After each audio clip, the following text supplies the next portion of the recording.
We've got a set of rapid fire questions. Hopefully this isn't too much of a traumatic experience. Sorry. But we're going to get straight into it. So who's your favorite qari? We'll start off with Najwa. Sheikh Abu Bakr al-Shatari. Ooh, good one, mashallah. Mashari al-Abbasi. Typical, but Okay. still. No cheating on this one. Last book you were reading?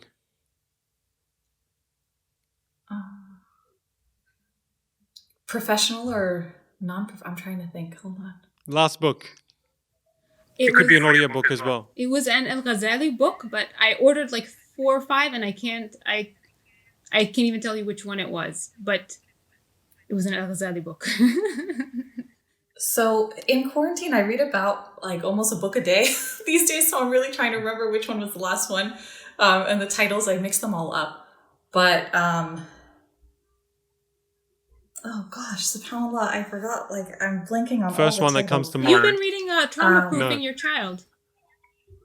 Oh, say that again? Trauma-Proofing Your Child, haven't you been reading? Oh, yeah. I've been reading Trauma-Proofing Your Child. Well, yeah, that's true. What was that? Trauma-Proofing Your Child. MashaAllah. Okay. We're going to have to get these links so we can share them with the guys. Your dream breakfast. Oh. Oh. So there's a restaurant here in Houston called Snooze, and they have a French toast dish that I love. It has like it's stuffed. It's like a stuffed French toast dish. So that's my favorite. Same. Like we have a restaurant here called Expectations, and they have this dish where it's like first they put roasted potatoes, and then they put I think it's like smoked salmon and like poached eggs with hollandaise sauce, and then you like asparagus on the top, and then like sourdough bread. It's amazing.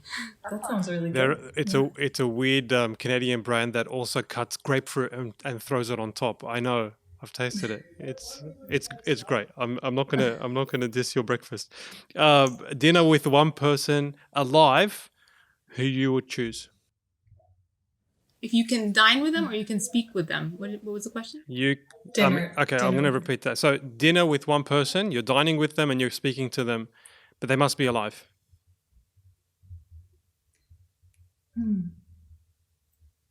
I think Brene Brown would be really fun. It'd be really fun to meet her. She's done a lot of like social science research, and so I think she'd be fun to dine with. She seems funny.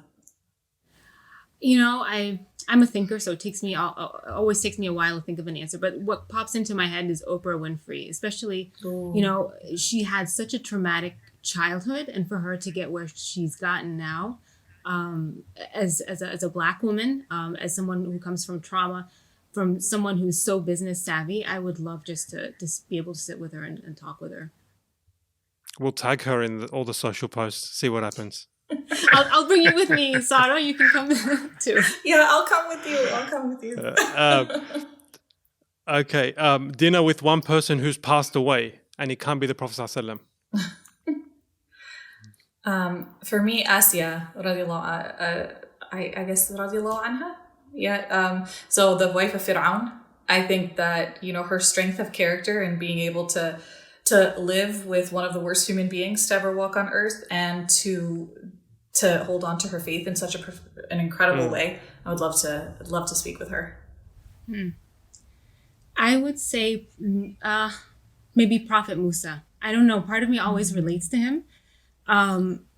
Because he's a little different. I feel like he's a little different than the other prophets. Like, you know, when it was time to pass away, like he punched the angel, I think is what the hadith said. Or, you know, he had a stutter, you know, like when we think of prophets or imams or whatever, they're so eloquent. I'm not eloquent. So that's part of something that I can easily relate to him. Like, you know, like, yeah. So I would want to meet him.